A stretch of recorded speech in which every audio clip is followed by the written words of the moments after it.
बिस्मिल्लाहिर्रहमानिर्रहीम अस्सलाम वालेकुम रहमतुल्लाहि वबरकातुहू। सब लोग कैसे हैं? उम्मीद करता हूँ खैर से होंगे। मैं भी ठीक हूँ अल्हम्दुलिल्लाह। अल्लाह का बहुत ही आसान, बहुत ही करम। दोस्तों, आज मेरी नज़रों के सामने से एक क्लिप गुजरा जिसके अंदर सूर्या कुमार यादव साहब कहते हैं कि एक जो है वो पेज मुझे दे दिया जाए और एक पेज जो है वो गौतम गंभीर साहब को दे दिया जाए, और उसमें जो टीम की सिलेक्शन है वो गौतम गंभीर साहब की अलग से होगी, मेरी जो टीम की सिलेक्शन है वो अलग से होगी। लेकिन उसके बाद अगर दोनों को देखा जाएगा तो जो खिलाड़ी मैं चूज़ करूँगा वही खिलाड़ी गौतम गंभीर साहब के होंगे, ये मैं 100% श्योर हूँ।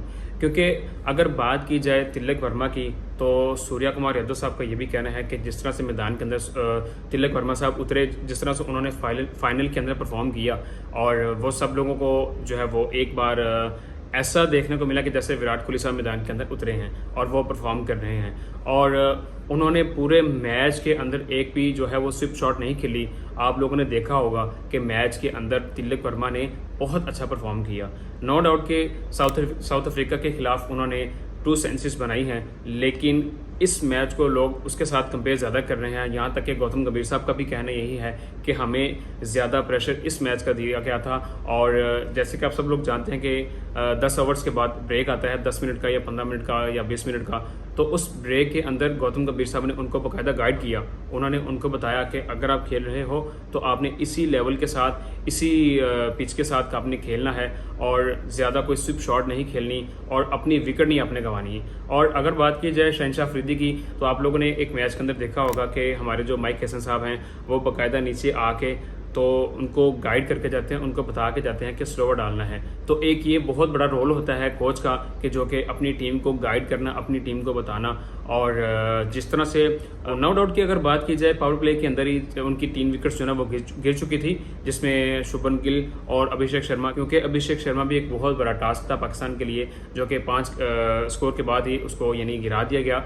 और ये सब जो प्लेयर्स हैं मैं जिनकी बात कर रहा हूँ, ये डोमेस्टिक खेल कर ही ऊपर आए हैं, इन्होंने बहुत अच्छा परफॉर्म किया है। और अभिषेक शर्मा, जिसका किसी को वहमो गुमान में भी नहीं था, ये ज़्यादा बात अगर की जाए तो अभिषेक शर्मा का मुतारिफ जो है वो ये एशिया कप के बाद ही ज़्यादा हुआ है। वैसे उन्होंने खेला है, मिडल ऑफ भी खेले हैं वो, लेकिन वन डाउन बैटिंग पे आप लोग जानते हैं कि कौन कौन से खिलाड़ी जो है वो परफॉर्म कर चुके हैं।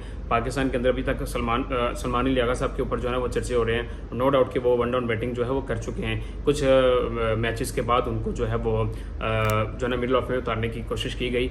और उसके बाद अगर बात की जाए हसन नवाज साहब की, तो हसन नवाज ने पहले 1 या 2 या 3 मैच में परफॉर्मेंस अच्छी दी, लेकिन उसके बाद उनकी परफॉर्मेंस जो है वो अच्छी नहीं आई, बल्कि उन्होंने ज़्यादा कोई उसमें भी जो है ना परफॉर्मेंस अच्छी नहीं दी। तो इस वजह से फिर उनको तलत हुसैन की जगह रिप्लेस किया गया। तलत हुसैन साहब ने जब श्रीलंका का मैच खेला तो उसमें उनका ये कहना है, जब उन्होंने इंटरव्यू दिया मैच विन करने के बाद, उनका ये कहना है कि मुझे माइक हैसन साहब ने जब मैदान के अंदर उतारा तो उन्होंने बस यही बोला कि जाके अपने झंडे लहरा दो, बस मैदान के अंदर उतर के अपना पावर बता दो। तो मैं गया, मैंने जाके पहले मैदान को देखा कि मैंने कैसा परफॉर्म करना है, कैसे मैंने परफॉर्मेंस देनी है, तो मैंने उस हिसाब से फिर मैच को प्ले किया। ये एक कोच का बहुत बड़ा रोल होता है कि अपनी टीम को गाइड करना, अपनी टीम को बताना। और उसके बाद जब फाइनल के अंदर आप लोगों ने देखा कि गौतम गंभीर साहब का एक बार चेहरा उतर चुका था, क्योंकि जैसे ही शुभमन गिल साहब आउट हुए और उसके बाद अभिषेक शर्मा भी आउट हुए। शुभमन गिल तो खैर बाद में आउट हुए, लेकिन पहले अभिषेक शर्मा आउट हुए। जैसे जैसे मतलब खिलाड़ी आउट होते गए हैं, और उसके बाद जो हमारी सबसे बड़ी कमज़ोरी ये थी कि हम लोगों ने कैच ड्रॉप किए, और मेन जो हमारा टारगेट था कि हमने शुभमन गिल को आउट करना है, सूर्या कुमार यादव साहब को, और उसके बाद अभिषेक शर्मा को और तिलक वर्मा को, क्योंकि इनके जो मेन जो बैटर्स थे उनको अगर हम पकड़ लेते तो उसके बाद हम मैच जीत चुके थे। लेकिन यही है कि बस कुछ गलतियों की वजह से हम लोग मैच नहीं जीत सके।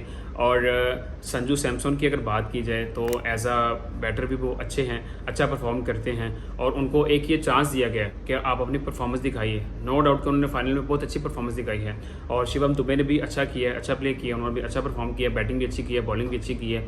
और बात सारी की सारी आके रुकती है तिलक वर्मा के, जो कि मैदान के अंदर खड़े रहे, और उनको इस वक्त गौतम गंभीर साहब ने कंपेयर किया है एज आ विराट कोहली के साथ, कि विराट कोहली जिस तरह से मैदान के अंदर उतरते थे और उन्होंने जिस तरह से अपनी विकेट संभाल के रखनी है, तिलक वर्मा ने भी लास्ट टाइम तक विकेट संभाल के रखी और एंड तक परफॉर्म किया। एंड तक उन्होंने परफॉर्मेंस दी है और बहुत अच्छी परफॉर्मेंस दी है।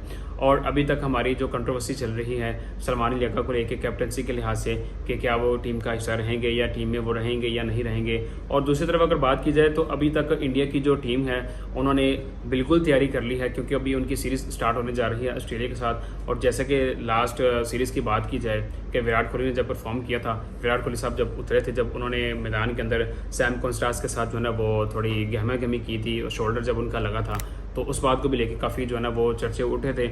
और जब उन्होंने ऑस्ट्रेलिया का जो अभी 19 साल का जो लड़का है, 20 साल का जो लड़का है सैम कॉन्स्टास जो है, उन्होंने फिर बुमराह को जब धोया तो इस बात को भी लेके बहुत से चर्चे हुए। और फिर जब ट्रेविस हेड साहब ने धोया उससे पहली सीरीज़ के अंदर, और उसके अंदर भी हमें बहुत सी चीज़ें देखने को मिली। तो अभी हम भी बहुत ज़्यादा इस चीज़ को लेकर एक्साइटेड हैं कि आगे हमें मज़ीद मैच ऐसे देखने को मिलने हैं। पाकिस्तान का मुकाबला साउथ अफ्रीका भी अभी स्टार्ट होने जा रहा है, और इंडिया का मुकाबला जो है वो ऑस्ट्रेलिया के साथ होने जा रहा है। और अगर ऑस्ट्रेलिया की बात की जाए तो ऑस्ट्रेलिया का आप लोग सब जानते हैं कि उन्होंने आज से 3 से 4 मंथ पहले ही उन्होंने अनाउंस कर दिया है कि हमारे T20 वर्ल्ड कप के जो है वो कैप्टन कौन है, या पहले हमारे मिडिल ऑफ में कौन खेलेंगे, या फिर वन डाउन बैटिंग कौन करेंगे, क्योंकि ये होती है मैनेजमेंट। इस तरह से उतरते हैं मैदान के अंदर। और अभी तक हमारी टीम की जो है वो बस जो चीज़ें हैं वो काफ़ी रेक्टिफाई हुई हैं, हमें उनको सुधारना है, उनको देखना है, क्योंकि अभी बहुत सी चीज़ें हमें ये भी सुनने को मिल रही हैं। और अंदर की ये न्यूज़ है कि शायद बाबर आजम और रिजवान को फिर से ड्रॉप किया जाए, उनको फिर से खिलाया ना जाए।